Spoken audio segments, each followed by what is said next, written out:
Welcome in to the Hot Read Podcast for Wednesday, August the 23rd. I'm your host, Easton Freeze, Director of Published Content here at BroadwaySportsMedia.com. We're also brought to you by the 440 Podcast Network, and you can follow me on social media at Easton Freeze. I'm joined as always by producer JT, who you can follow on social media at JT_Ruhnke. JT, how are you? Happy Tuesday as we were recording this live on Tuesday afternoon. Happy Tuesday. I'm doing good, although definitely do not envy you being out there at practice today for the Titans game because it is blistering hot. And I went outside like once today to just throw out the trash, and I immediately ran back inside. Cannot do it. Let me put my suburban dad hat on real quick and say it's not the heat that gets you, it's the humidity. I see. It is unfortunately a ridiculous combination of both here in Nashville right now, and you knew it was coming after we got that very, very brief version of False Fall last week. We had like a 54-hour period of really gorgeous weather that always comes around the end of August here in Nashville. You always get, sometimes it's a week, sometimes it's just a couple of days like we had this year. And you always know you pay for it in the long run. It is a credit card and the bill does come due and we are paying it in full. I saw Robertson County schools here in Middle Tennessee are closing school early for the rest of the week due to heat, which is a very southern thing to see come across your news timeline on your phone. But yeah, it's not football weather out there right now. And it certainly wasn't a ton of fun. We prioritized the shade out there. I'll tell you that we as the sun moved across the sky and the Titans headquarters building cast a different shadow, all of us in the reporting pool were just kind of like sheep in a herd following that shadow across the sideline. I can imagine. Yeah, but welcome in everybody. Appreciate those of you joining us live. Got a couple of really good things to get into today. I'm particularly I wouldn't say excited for, but passionate about what I'm going to talk about in the warm-up. And I'm guessing any of you that follow the show have an idea as to what it might be. Pretty Boy Lipschitz already on to me in the comments. Jake, all the way from the UK, joining us. Evening for him. Good evening to you, sir. Wyatt says, rest in peace to the Wolfpack from OKC Titan. Yeah, we're going to get into that in just a second. Before we do, if you're with us live, do me a huge personal favor really quick. Two things, super easy. One, if you can like, retweet, share this live video wherever you're watching, whether it's on Twitter or Facebook or YouTube, whatever you can do to help us get more eyeballs on this video, on this live show, the better. And that's super helpful to us to get as many folks in here as possible before we are done with the live version of the show. So do that for me real quick and I would appreciate it. And then if you are watching us live and you're not on the YouTube channel, you should head on over to the Broadway Sports Media's YouTube account. That's Broadway Sports Media on YouTube. You'll find this live stream and you'll want to watch there instead of on Twitter or on Facebook, because that's where you can be a part of the conversation in the comments section of this live show on Broadway Sports Media's YouTube page. One quick announcement for the show before we dive into the Titans and NFL content for the day. JT, what would we be? Would we be able to really call ourselves a football program, a football show, without doing a show fantasy league? I think not. I think we are obligated to do so. And so that's what we are going to do. We're going to have a Hot Read podcast fantasy football league this season, unless nobody wants to do it. Maybe just nobody's interested. And listen, I get it. Everyone's got their home league. Everyone's got their league with their boys. Many different shows that you consume do a fantasy league. So if nobody wants in, no harm, no foul. But we'd love to do one if folks are interested, and we would love to have that community element for those of you diehards that listen to the show. Limited spots, obviously. So if you're interested, let us know ASAP. Let us know right now in the comments of this live stream. And if you are lickety split on top of this announcement, you're going to be prioritized to get a spot in the league for sure. Or if you're listening post the live show, don't assume the spots are full. Still shoot us a DM on Twitter at Easton Freeze, at JT_Ruhnke. DM the show at Hot Read Pod. Let us know whether you are interested or not this week, and we're going to get that organized. There'll be a buy-in, nothing crazy. We're, maybe like $25-$50. We'll discuss it as the league once we set the group. But we would love to have a show fantasy league, and I see that Joey Turner, Wyatt, and Jake all in the comments are in. Love that. The three of you absolutely at the top of the list as we consider putting. We'll probably do a 10 or a 12 teamer depending on how many people want to join, but we would love to do that. So if you're interested, let us know. However you can reach us. We've made that clear. It's easy to reach us. Yeah, just definitely send a DM still, even if you do comment here, send a DM so that when we I would up on the DM, yeah. When we put this in here. But to your point, Easton, I don't think people won't want to do it. I think if they end up choosing not to have interest, it will be because they are scared to compete with a guy like myself. We're big on competing on this show. You got to compete. I'm just saying, it'll be very interesting as a guy who is doing so many fantasy football drafts this season. I'm excited to do it and see if you guys can take me on this season. I'm super excited. Yeah, I mean, to go back to our idioms discussion the other day, can't never could. Don't be a can't, okay? Be a could. I need you guys in on this, and I need you to compete in the Hot Read podcast. And listen, the winner, we haven't really gotten down that road far enough to decide what the winner gets, besides the cash reward, obviously, the cash prize, the pool. But I'd say there's a pretty decent chance the winner would have an opportunity to join the show with us live for something. I have no idea what, but you're going to be getting some Hot Read podcast perks. So if you are a diehard listener of the show, that is certainly something that you would want to be involved in. Okay, let's get into the show today. Let me start with the warm-up. The Titans continue to be a failure at the kicking position, and it is largely their own fault. And let's discuss why. So the Titans news this morning broke right as training camp was about to begin. The Titans decided, I almost said wove. That's not a word. They waived Caleb Shudak and Trey Wolf. They're two young kickers at the beginning of the day. They kicked them to the curb. Something that was really, really surprising to me. Hey, I mean, like, I got to, where Easton was wrong, hand up on this one. I have been telling people that were concerned about the kicking competition, that the kicker is on your roster already and you're in good hands. I stand by that they would have. I still think that they've made the wrong decision. Truly, I do. I understand in the last 10-ish days, the prospects of the two kickers seemed to, the vibes were diminishing. They were dropping. Like it was starting. It was the first time really since the spring that I was starting to think maybe this is a bad take. Maybe I'm wrong. I don't know. But there's certainly some revisionist history going on right now, JT. I've seen people online talk about how it sounded like these two, just from practice, the things that I was hearing reported, they were very inconsistent and they weren't cutting it. That's anyone that is saying that is making up what happened or misremembering what happened. It is revisionist history. I have been reporting, and we've been talking about on this show for like a month now, about how every single day the kicking competition was infuriating because nobody would miss. That's been the theme. Each of these guys would get 10 to 12 kicks every day at practice, and every single day they would either be perfect or miss one kick. Thinking back on it today, I think there may have been one practice for each guy in which they missed more than one kick out of a sample size of 10 or 12. So perfect every single day? No, but they made far, far, far, far more kicks than they missed. These were guys that were very consistent from short range and largely from long range, including 50-plus yard field goals, which is something the Titans haven't had in a good long while. The timing of this decision, from a front office perspective, makes some sense if you weren't satisfied. Clearly, they weren't satisfied with those two guys. They were not happy with what they had in those two. And there were some things that they did in the preseason game. And I have a hard time faulting them because, frankly, the Titans' two preseason games they've played so far have not lent themselves to a kicking competition in any way that gives you an idea of who was leading that competition, right? Each guy got one extra point attempt and one field goal attempt in the first game. Collectively, they hit 3 of 4. The one that they missed was from 49 yards, and it was a very slight miss. And then in game 2, you had one field goal, I think, from like 22 yards for Trey Wolf, if I'm not mistaken, but really nothing, right? And so we didn't get to see a lot from them. Now, there were some things like Caleb Shudak kicking a kickoff out of bounds in the first preseason game. Certainly a big no-no. We talked about that at the time.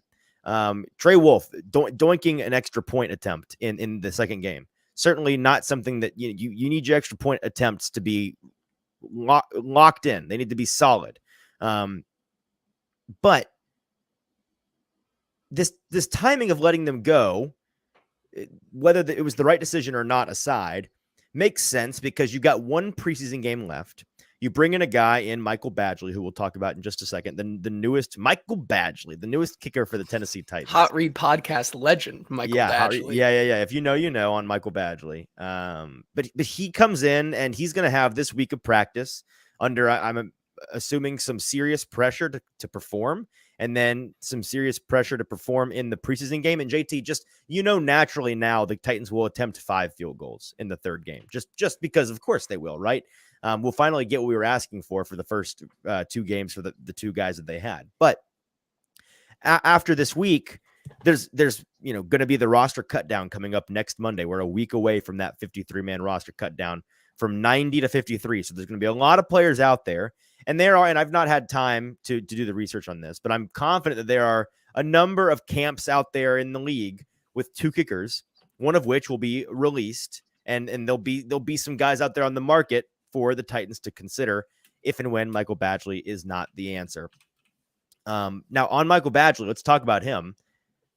And by the way, with Trey Wolff and Caleb Shudak, I would in a heartbeat add Trey Wolff to the Titans practice squad. He is a guy that, as we've talked about since the spring, has every tool in the toolbox imaginable to be a career NFL kicker, to be a 10-year starter for a team and be very, very solid.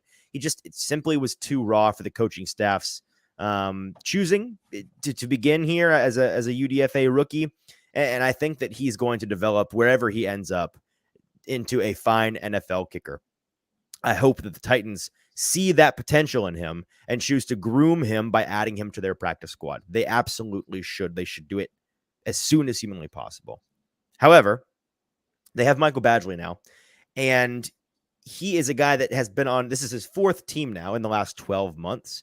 He started last season with the Chicago Bears and then ended up on the Detroit Lions, where he spent most of the season.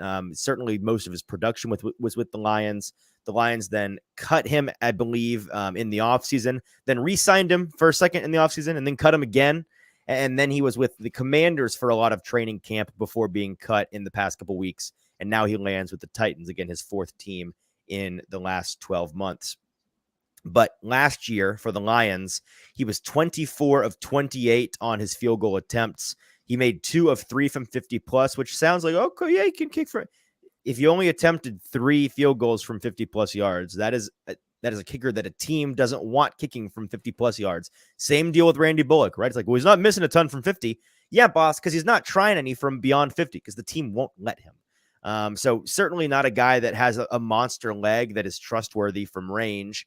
He went 33 for 33 for his extra point attempts last year, which you got to have. That's a positive mark in his ledger.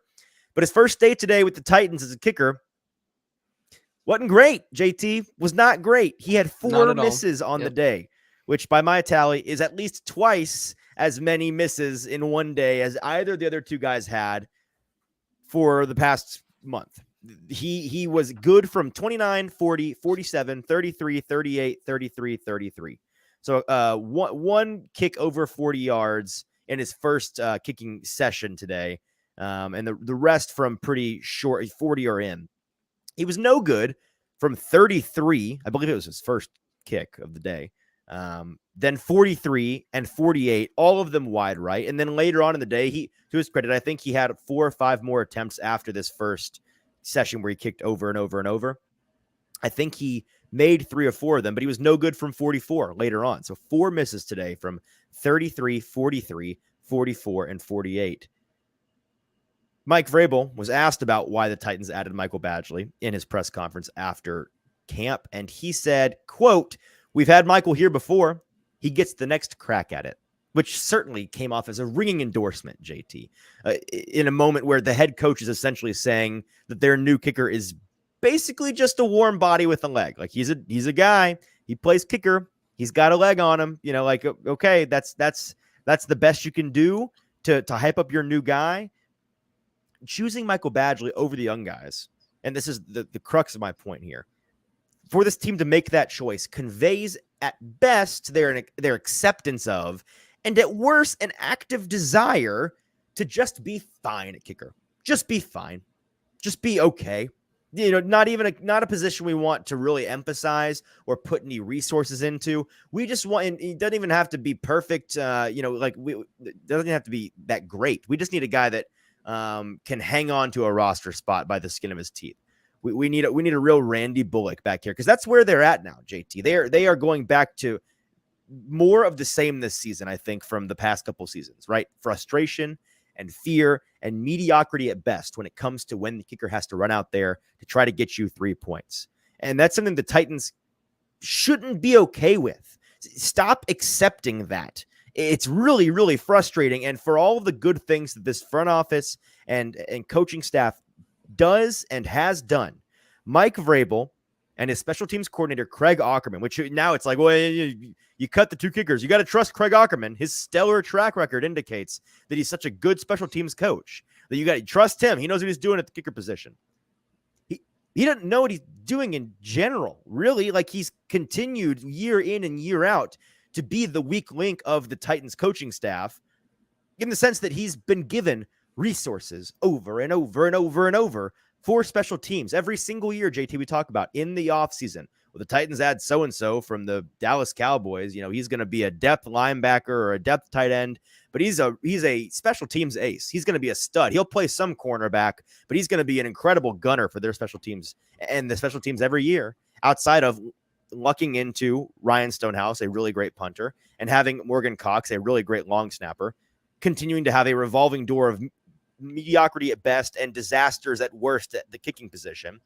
He's been a bunch of blah. It's been a bunch of nothing. Their special teams continues to be mediocre at best and actively bad at worst. And that shouldn't be acceptable. And for a guy like Mike Vrabel, who seemingly he's got a short fuse when it comes to accepting mediocrity in most all elements of what he does, he continues to, in a very befuddling way, be all right with mediocrity in his special teams coaching staff and in his special teams players and performance.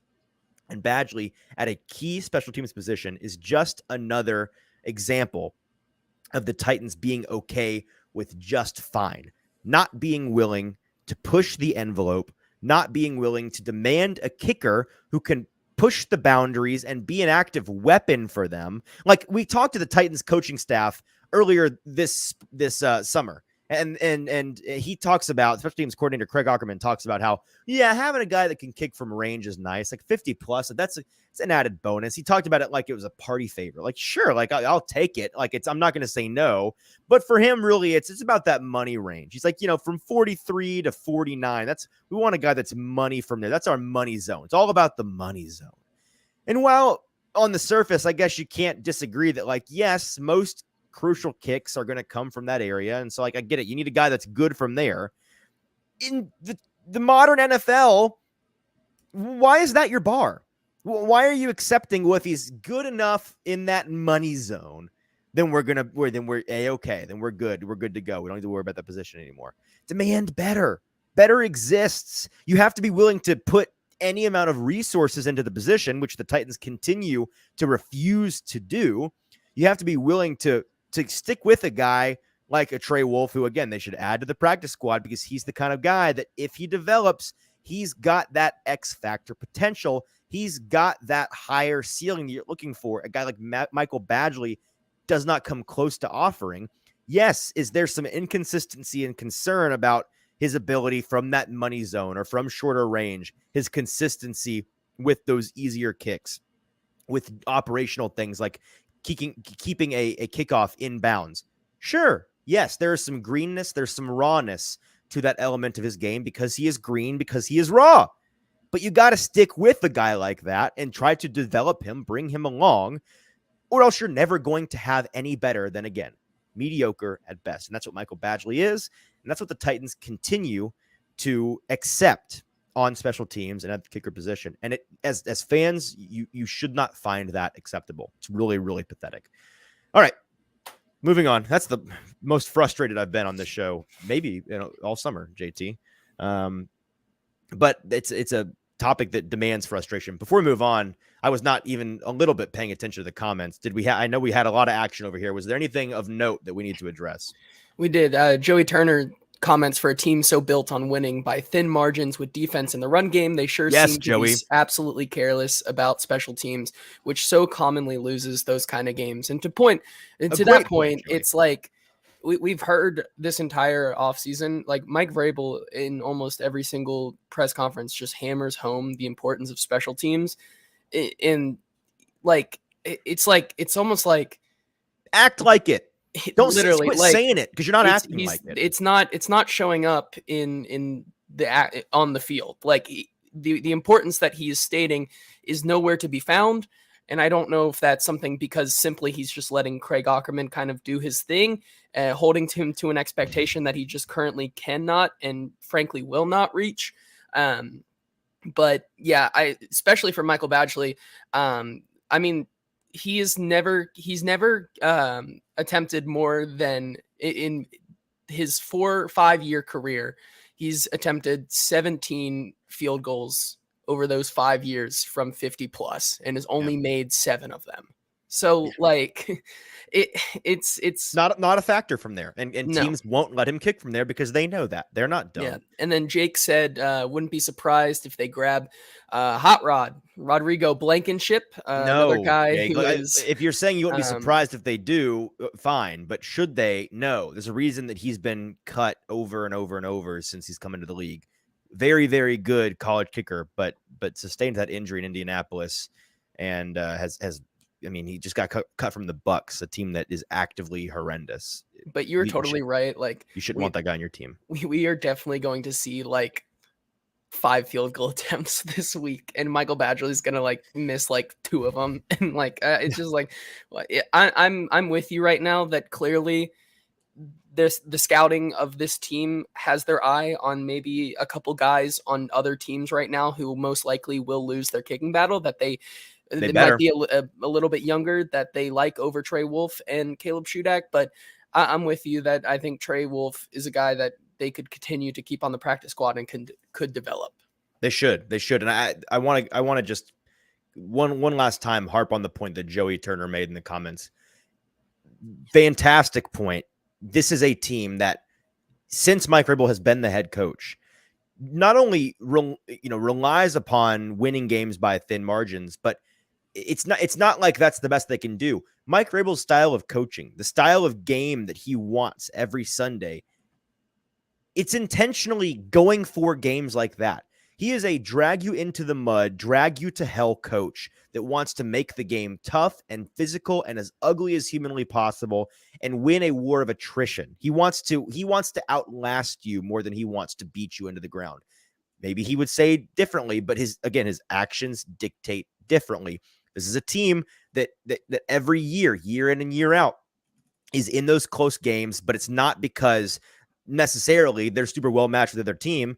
We've talked forever, JT, about how this Titans team really, they tend to play down to worse competition and play up to better competition. Yeah, because they approach every opponent the same way. We're going to make it ugly. We're going to make it muddy, and we're going to win a war of attrition. We don't want to have this beautiful finesse, beat you by 4 score game where we turn it into a sprint. We want to make it a marathon. We want to make it ugly and gritty. And that's a fine way to play, but that's the kind of play where, like, New England has been this way for a long, long time. What has Bill Belichick teams always generally been? Really, really solid and polished on special teams. It's a requirement of this style of play. And the Titans, as long as they continue to act the way that they're acting, Joe, you make a great point. It's not in line with the kind of games that they play. And so they're going to continue to shoot themselves in the foot. And a guy like Michael Badgley is absolutely somebody that could easily lose you 1 or 2 games this year. We saw the Titans lose in week 1 against the Giants last year because they had a mediocre at best kicker in the lineup, and he misses from that money range in the mid 40s on a game-winning field goal attempt. So it's really, really stupid. All right. Let's talk about training camp today. Not a whole lot to dive into, JT, but some notes on some guys that I wanted to bring up before we get to the news and before we get out of here. So if you wouldn't mind, let's go through some of the topics from today's training camp practice. Yeah, we can start off with the guys that you did not see out there today. Who was not present at practice today? So we didn't see any Hassan Haskins or Jonathan Ward, both running backs we haven't seen since the first preseason game in Chicago. Kyle Pecco, newly added defensive lineman, was not there today. Monty Rice still out, the middle linebacker. And Kieris Jackson, who also had a knee issue alongside Kyle Phillips in Minnesota. Phillips, we have some more information on, which we'll talk about in the news. But with Kieris Jackson, we have not been given any update on his knee, which I kind of think may be a good thing, considering we got an actual diagnosis and a timeline for Phillips, but haven't with Jackson. Typically, when we don't find out something about a guy like that, it's not that way every time. Sometimes it just is a late developing thing. But typically that means that they're working through it and he's going to be back sooner than later. And it's certainly for him, a young UDFA who is, I think, still actively fighting to be on this roster. It actually has a chance, that is. He needs to miss as little time as possible. So we'll continue to keep an eye out for him. Yeah, and then we can move on to the actual practice today, which was a inter-squad scrimmage today, in which the Titans coach T and Stretch got to draft their teams today, and they kind of went out and played a blue versus white kind of inter-squad scrimmage today. How was that? Yeah, it was cool. Very cool concept today. Mike Vrabel idea in lieu of the joint practices they had scheduled with the Patriots this week. They would have been doing those today and tomorrow. Obviously not getting to do that. So the Titans decided today they would do an inter-squad scrimmage, like you said, a blue versus white game. Coach T and Coach Stretch got to have a draft in Mike Vrabel's office, apparently, of not just the players, but their coaching personnel and their strength and conditioning personnel. So the whole team, the whole payroll got split down the middle. And I was begging our buddy Jim Wyatt, the Titans writer. I'm like, Jim, I need you to get a hold of the transcript from that draft meeting. I need to know the order. I need you to link that in a mailbag or just send it to me on the low. I'll say I got it from an anonymous source. Like the people need to know what the draft order was, because that would be a very funny and interesting thing to dive into. But yeah, the teams were split up. No Will Levis today, still has that nagging lower body injury. He was out there all day without pads on. Clipboard Jesus ended up on the sidelines, taking notes, paying attention, being involved as best he can. But the two teams were quarterbacked by Ryan Tannehill and Malik Willis, and it was pretty evenly matched. I think that keeping score in these practices is kind of like the coaches clearly have a system for it that I'm not like totally sure how they do the math on it, because it's all mostly football, but not quite, you can't, you're not tackling the running back, all those things. So I think Vrabel said in his press conference near the end, it was like 33-36 on the day. So very tightly matched. Ultimately, I think the white team won, which had Ryan Tannehill and DeAndre Hopkins on the offense, which is a pretty good combination of guys. And we'll talk more about their connection in a minute, but it was a cool concept that I think they should do more of, because it brought a level of competition, a level of intensity to the players. Like, they're always intense, they're always competing in practice, but you could tell they were really having fun with it today. So it was cool to see. Yeah, and then we can talk about Chig Okonkwo, who made a spectacular catch today. How did he look out there after his less than ideal performance in Minnesota? Yeah, he didn't forget how to catch in Minnesota. People may have been concerned about that. It's not the case. He had a fantastic one-handed catch, a ball that was off the mark early in practice. He reels it in, and you're like, there it is. There's that guy making up for a couple of unforced errors up in Minnesota in that preseason game. He then went inside early. From what I saw, about midway through the practice, he was on the sideline with a trainer, trying out different stretching techniques to try to loosen up his right leg. Not sure what part of it, but it was clearly he was trying to target that right leg and get it loose. He wasn't walking with like a limp or anything, and I'm not going to get into the details of the injury. I'm telling you what I saw. He looked fine. He looked like a guy who's my best guess. His leg probably tightened up a little bit or got a little bit tweaked somewhere, and they just decided to shut it down for the day out of caution. Is my best guess. Again, could be wrong, but nothing from what I saw indicated he's and people, freak out because the Titans skill players are starting to drop like flies. I don't think that he's going to be out of the picture really at all. And if at all, very, very long. We'll see tomorrow if he's there at practice. We'll see Friday if he's suiting up and playing any in the preseason game, but I'm not worried about him, even though he did leave with an injury early in practice today. Yeah, and then you kind of touched on it a little bit, and Pretty Boy Lipschitz also touches on it. Our team depth is atrocious. What do we have? Like 5 active receivers total on this team. He's right. They're dropping like flies, but for one DeAndre Hopkins, it's looking really good out there. Yeah, well, one DeAndre Hopkins and one Ryan Tannehill, that connection continues to flourish. And it's something that we haven't talked to. You'd expect us to talk more about, frankly, but this team is unique in the sense that they have really tasty preseason narratives in their 2 young rookie quarterbacks and in a lot of developing receivers and skill position players down the depth chart. At the top, though, is Ryan Tannehill and DeAndre Hopkins. And the 2 of them continue. Maybe this is like the blood pact, the blood oath, the deal with the devil the Titans front office made is like, you can have a healthy DeAndre Hopkins, but it's going to cost you everything. It's going to take the rest of your skill players.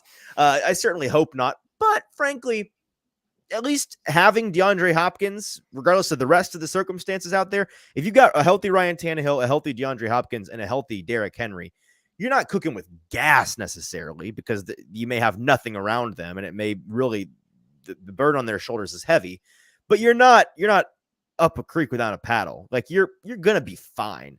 And DeAndre Hopkins is a possession receiver, a volume receiver, rather, not a possession receiver, a volume receiver, that his game demands what you're going to need to do in a pinch, which is force feed him. He's perfectly capable, and I'm sure very happy to be force fed. And it looks like in those first couple games, at least of the season, that may have to be the case because of the personnel available that the Titans have. They're facing down. And people, I worded it like this on Twitter when we found out about the Kyle Phillips news, that we may be facing down a early season start for the Titans without 2 of their top 3 most talented receivers. If Treylon Burks and Kyle Phillips aren't back immediately. People took that as me like, are you reporting that Kyle Phillips and Treylon Burks won't play? No. I'm just saying that due to their injuries and their timelines, it wouldn't shock me at all. In fact, I'd probably lean towards most likely neither of them is available for game 1 in New Orleans, and maybe not in game 2, the home opener against the Chargers. Like, I think that's very squarely on the table and needs to be a situation that people are aware of and prepared for. But again, having DeAndre Hopkins and Ryan Tannehill, who, unlike Julio Jones, where in that season, in this part of the year, we were talking a lot about how, like, even a stud receiver like Julio Jones, a future Hall of Famer, you bring him in with a new quarterback, any new quarterback, no matter how talented they are, you've got to develop chemistry. Like, that's a big thing. And he didn't practice much at all in August when he was here in 2021. Well, DeAndre Hopkins has been the polar opposite of Julio Jones so far. He's been the polar opposite, frankly, of a bit of the reputation that preceded him. Like, oh, DeAndre Hopkins doesn't like to practice. People in Houston said it. People in Arizona said it. Like, have fun, never seeing the guy practice. The guy's done nothing but practice since being here in Tennessee. Again, not going to jinx it, but that's just a fact. He has been available, and not just available, but willing to not get that vet status, that vet treatment. And, like, I'm going to practice a little bit here and there. No, he's out there grinding. And I think that he knows, as well as Ryan Tannehill knows, as well as we all know, that chemistry, that relationship between the 2 of them being on the same page, is super, super vital. And it's made even more vital by the fact that they're probably going to need a lot of him early on. Yeah, and then someone we also got to talk to today in Harold Landry had some pretty interesting things to say pertaining to an update on his health and how he's looking to go into the season. What did you hear from him? Yeah, I believe this is the first time all August we got him at the podium talking to Titans edge rusher Harold Landry. He is, of course, coming back from that torn ACL, which is at around this time last year. He tore it in training camp. And today we spoke to him about that injury, just how he's coming along. And he said, this is the quote that stuck with me from that interview: "I'll be honest, I don't really think about my knee at all anymore," which is a good thing, because we talk all the time about with ACLs, there's a physical element of being back, but then there's sometimes even more important, sometimes even more detrimental, a mental element of coming back, being willing to, able to trust that healed part of your body, trust that knee in his case. Not try to compensate with your other leg and risk a compensation injury, not sacrificing your bend or your burst or your explosiveness coming around the edge, which puts a lot of torque and pressure on those knees, some unnatural torque. the kind of thing that when you have an ACL injury, it can be probably scary to get back to doing. But he seemed very, I mean, the way he spoke at least, and from what we've seen on the field and from what his coaches have said, it's all lining up to indicate that he really is, he's back 100%. And whether or not there's some rust involved or maybe some speed deficiency that he has to work his way back up to in the beginning of the season, I still think that's firmly on the table and obviously yet to be seen. But I'm at the point now where I'm starting to trend positively on him in my perception of what he'll be early. I said I kind of tempered expectations in the summer with Harold Landry, talking about don't be surprised if he takes a month or two to get up to speed. I'm still there. Don't be surprised if it happens, but I certainly won't be surprised if he comes out of the gate kind of raring to go, which is a very good thing for a ferocious Titans front. Yeah, and then finally, we're talking about him again for the second straight show, Thomas Odukoya.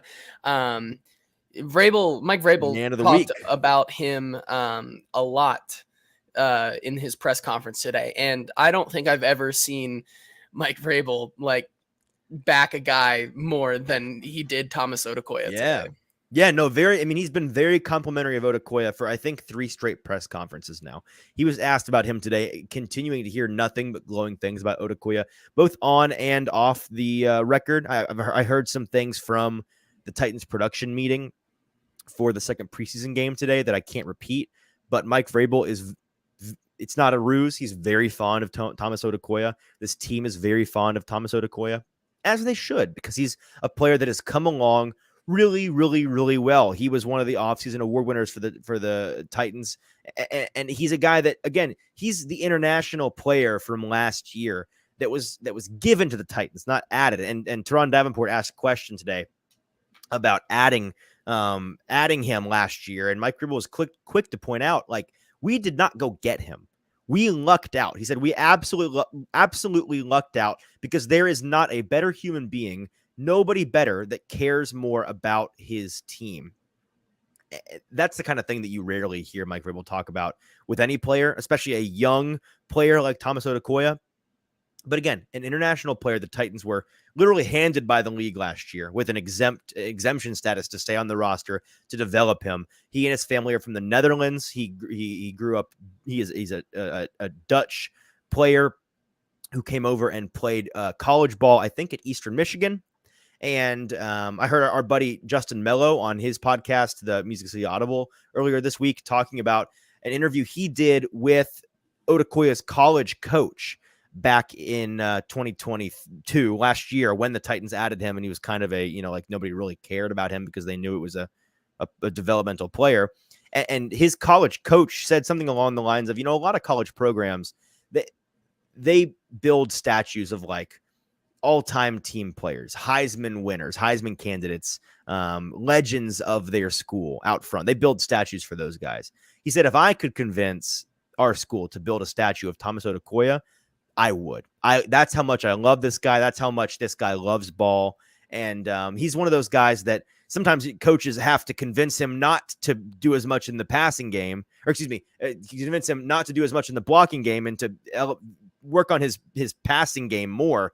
This guy truly, I think, likes to block more than he does to run routes. And that's something that, he's got still some things like his hips aren't the fastest, his feet aren't the fastest, but if he gets you square, and multiple people have talked about this on the team, they think he's the strongest person on the entire team. If he gets you square, you're done. You're dead to rights. It's over. You just should give up on the play because you're not going to be a factor. He is fantastic at moving another man from point A to point B against his will. And that's the kind of thing that the Titans and their running backs and their running game that they want to lean on really heavily are going to really value this season. And that's why he's making this roster. We'll talk more about, we're going to do our final roster projections on the next show on Thursday and Friday. But he's absolutely making this roster. I see no universe at this point in which he is not on this team. Yeah, and that's going to do it for your training camp. I forgot that's the last thing I had to say. So yeah, that's all we had today from training camp. So let's get to the news with producer JT. Yeah, and we'll start off with, we've teased you all enough with Kyle Phillips. Most of you probably are already aware of the situation, but we have learned out that yesterday Kyle Phillips was diagnosed with a MCL injury. Of course, that came on the first punt return, or one of the punt returns in the first quarter of the game against Minnesota. So he exited after that. And the timetable for this injury is in the range of 6 weeks. So, of course, not going to have him for the first couple of games. Maybe by week 4, week 5, maybe we start to get to see Kyle Phillips. But ultimately, still just like kind of frustrating with Kyle Phillips. Yeah, very, very frustrating, and frustrating for him, right? Because I mean, like, it's easy to hate a player because they just never stay healthy. It's hard, but you got to continue to keep that mindset of, it's frustrating, yes, but players don't choose to get injured. Like, there's nothing you can do about it. So be mad for them. Be mad about the situation for sure. Don't be mad at them. They're not choosing to be injured unless they do something dumb to get injured. And frankly, one could argue that him returning punts in the preseason or at all is dumb. But again, that's not his decision. He's doing what the coaches are telling him to do. I think that was a risk that the rewards of which far outweighed, or the risks of which far outweighed the rewards, rather. And it was a poor decision. But yeah, really frustrating for him. I'm getting sick and tired of having to explain to people that, yes, this guy is clearly the third most talented receiver on this roster. I've seen it. And I get it. For the fans, like, all you've seen of him is the cup of coffee that he had last year. And you had one really nice game against the Giants in week 1, and then a couple injury depleted performances in 2 or 3 other games after that, and then shut down for the year. You've seen him in preseason last year. You've seen him like for 10 seconds in preseason this year. But beyond that, you've not seen it at all. And so I'm sure that the faith that you have in us as beat writers, as reporters that are there telling you about it from practice is waning, and for good reason. But I don't know what to tell you. He is clearly the third best receiver on this team. Now, everyone, the age-old adage, availability is your best ability, right? That's the greatest ability. If you're factoring in everything about him as a player, including his availability, that becomes a massive concern, right? So you could argue, like, ultimately, if he's a guy, and we don't know yet, again, it's still very early in his career. He's not even into his second season yet. But if he turns out to be a player that just could never stay on the field, then ultimately that makes him not a great player by no fault of his own, but that's just the way the cookie crumbles. We'll see. There's certainly a reality in which he misses 3 or 4 weeks this year and then plays 13 games, 14 games after that and is fine. Obviously, Titans fans and the team hope that's the case, but right now, man, it's frustrating. Yeah, moving on here, just to address this kind of news, this horrible news, heartbreaking news that was dropped earlier today, that the father of Titans cornerback Caleb Farley passed away in an overnight house explosion. Some of the details on that explosion, I mean, just unthinkable. And have you seen the footage of this? You seen the pictures? Yes. And it's just, it looks like a tornado hit one house. Yeah. It's not there anymore. I can't imagine. First responders arrived at the house a few minutes after midnight on Tuesday night. The house is on a large plot of land about 28 miles north of Charlotte. Property records listed Caleb Farley as the homeowner, but he was not there at the time of the explosion. And then Titans coach Mike Vrabel gathered the players in after practice today, Tuesday afternoon. Vrabel informed them of what happened, and then they took a knee to pray for Farley. Vrabel had a comment saying, "What's most important is that we do everything we can to support him emotionally. It's shocking. We've got to focus on Caleb and his family and how we can support him." So, yeah, just an awful situation. Yeah, I mean, what do you say, right? For a guy like Caleb, who has, he's been not to this degree by any means, but it's already been kind of going through it in his professional career since leaving college, and now to have something like this happen, you'd imagine it's probably a gas leak, and it's one of those things that's just a freak accident that ruins a family, ruins a life, wastes a life. And I'm sure that he's having a really hard time. We talked to a number of the players today about that situation. Derrick Henry said it was kind of surreal because it was he and Caleb, kind of the last two guys in the building last night in the locker room, just chopping it up, talking. And then just hours before Caleb finds out that his dad's not around anymore. Really, really sad.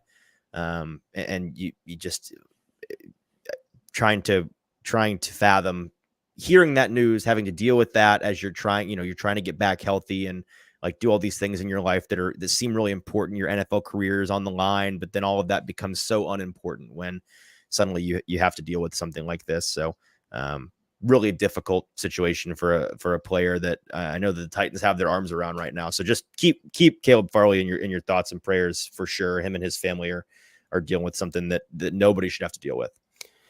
A couple more Titans notes here. The Titans signed veteran defensive lineman Trayvon Coley yesterday. So the bottom of the barrel for the defensive line, that bottom line keeps churning. Keep on churning. Yep, churn and burn on the depth players. It's the right way to run a roster, and the Coleys and Kyle Peckos of the world are going to terrorize those third string defensive fronts on Friday. So yes, I wouldn't imagine. I mean, he's a guy that before an injury, I believe in his first stint with the Titans a couple of years ago, was looking pretty promising. Former Camp Darling, as Pretty Will Lipschitz points out. So if he can stay healthy, maybe he's a spark. Maybe he gets that last roster spot, but I wouldn't hold your breath.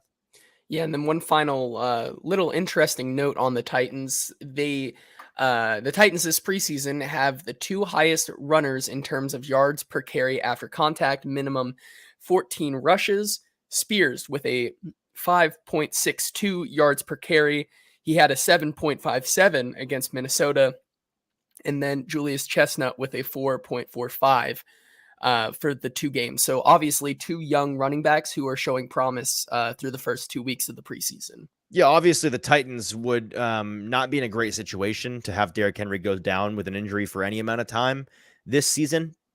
But if they do, the backups, the Titans are in very good hands with these 2 guys. I think that it would look a lot like that 2021 season where Derrick Henry misses the back half of the year and the Titans running game doesn't really skip much of a beat. You lose 10, 15% of that upside at the top, and you certainly lose that bell cow ability that Derrick Henry has, that grading ability that he has on a defense to really lean on them and make them submit to his will. But those 2 guys are, I think, really, really promising players that are going to be a nice curveball, a nice change up for the Titans offense should they choose to utilize them in a creative way. Yeah, and then the moving on here to just some more general NFL news, the Jonathan Taylor saga rolls on. We have a new chapter where the Colts are giving permission for Jonathan Taylor to seek a trade, but in doing this, the Colts are seeking a first-round pick or packages of picks that equates to as much in a potential Jonathan Taylor trade. Like, this means nothing. Crazy Uncle Jim said running backs aren't worth anything. We're not paying you. But then Uncle Jim also said, we demand first round compensation and fair market value for a trade for. So what's happening here? People are like, well, why are they? Some folks in the media are being either intentionally or inexcusably obtuse about this, right? This is a situation where the Colts are allowing Jonathan Taylor to seek out a trade and laying out their very, very high trade requirements because they are very confident. They are very sure of the fact that he's not going to find a trade partner. Like, sure, go seek a trade. We are fine with that because we don't intend on letting you go anywhere because we don't think you're going to, we're pretty sure you're not finding a trade out there. And I'm pretty sure he's not finding a trade out there. Certainly not for those trade requirements of a first round pick or equal compensation. So again, this is all a part of the pony show. He's going to be with the Colts this year, whether he's playing or not. That's the question. And I'd imagine the Colts fans and media are super jazzed to continue to have to talk about this. I think about a player that frankly, it feels like we've jumped the shark a little bit. Like, I'm not sure that there's a lot of repairing to do with this relationship with him in the team. And I'm not sure what kind of impact he's going to have this year, but it's going to be with the Colts. I'm pretty confident in that. Yeah, and then moving on, of course, this week and next week is a kind of week where you'll start to see some of these teams trade as they kind of bring their 53-man roster to final shape. And right. An interesting note from Mike Renner, formerly of PFF, he says, I have no inside info here, but have to think Cardinals offensive tackle Josh Jones is going to be elsewhere week 1. Last year of his rookie deal, not slated to start, and he's at minimum a starting caliber offensive tackle who's looked great at both right tackle and left tackle this preseason. why you should care is that maybe he is a potential trade target the next week and a half that could fill in for MPF's absence if Chris Hubbard and Andrew Rupchich and every other single player right there is still not working out. Yeah, I mean, Rand Carthen, pick up that phone, baby. Time to poke and prod. See, just kind of spitball. See what's going on out there. Check the market. See what's going on.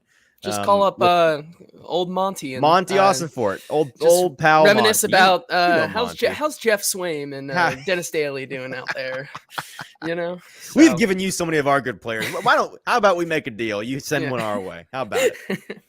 And then finally, the Baltimore Ravens NFL record of 24 preseason game winning streak is over after the Commanders defeat the Ravens 29-28 on a last-second field goal to win the game. The sweatiest, most unnecessarily intense preseason game you'll ever watch. I will say, have you kind of followed the fallout of that currently today? Oh, no, not the fallout of it. No, especially like with all of these.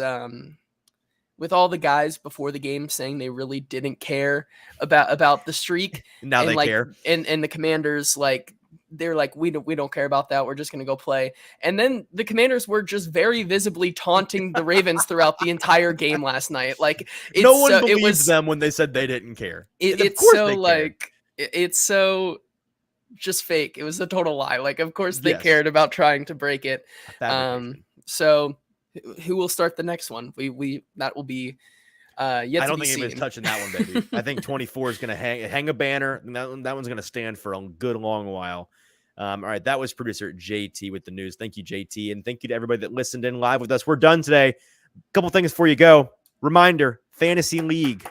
We're starting one up for the Hot Read Podcast, a 10 or a 12 person league, depending on the amount of interest. And if you want to compete, then we suggest you join the Fantasy League with JT and I. We got a number of the Hot Read Apocalypse Horsemen already locked in, and they, being the loyal fans of the show that they are getting automatic spots. But there's still plenty of spots up for grabs, and we would love for you to be a part of the game.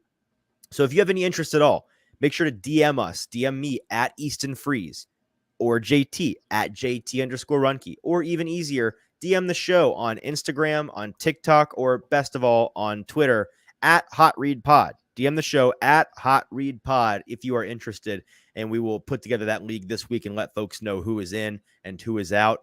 We may listen, if we have so much interest, we may have to, see who wants it the worst, see who's the most dedicated member of the Hot Read community. But for now, we're looking for as much interest as possible. So make sure to reach out to us if you want to join that league this week ASAP. You know what? If you're listening to my voice, do it right now if you're interested. Beat the other guys. Certainly, there's a first come, first serve element to this. So we would love to hear from you and have you play with us this year. Make sure to follow us, by the way, at Hot Read Pod on Instagram, on TikTok, on Twitter. Give us a follow for all of your show content needs, as well as updates on when we're going live, so you can be a part of the conversation like you were today.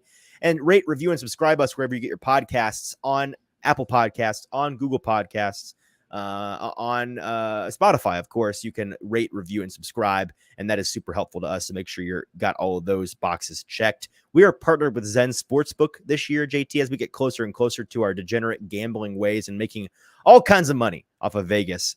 We are partnering with Zen Sportsbook, the newest sportsbook option here in the state of Tennessee. They are fantastic, and they have put together with us a special promo code. When you sign up, that welcome code is HOTPOD, HOTPOD. When you sign up with special welcome code HOTPOD, HOTPOD, you're getting a 5% cash back welcome bonus for your first 15 days. That's 5% of all of your betting volume back in your pocket as a thank you from Zen Sportsbook. JT, is that 5% of all of your winnings? No, sir. You can also lose and get cash back. And if you want to bet, the Mets have taken 1 of 3 in this series against the Braves, and they're looking to take the next 2, and we're back on the bandwagon, baby.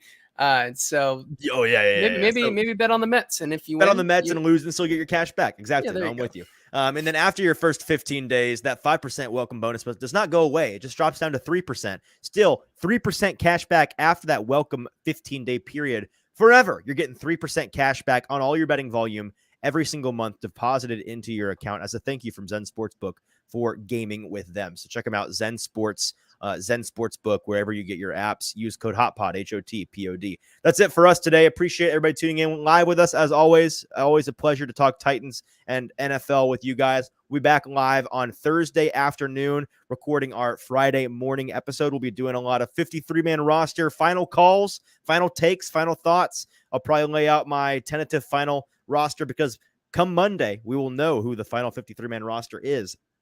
And we'll talk about that as well on our weekend show when we go live for the Monday recording. But I want to get it in on the podcast form and live, my final 53 on Thursday. So we'll talk that. We'll review the Wednesday training camp practice if there's anything of note from that day. And then we will talk a preview on the Titans-Patriots preseason finale on Friday, not on Saturday this week, on Friday at Nissan Stadium. All of that fun stuff coming on Thursday afternoon. Until then, for JT, I'm your host, Easton Freeze. This has been the Hot Read Podcast. Have a great rest of your week.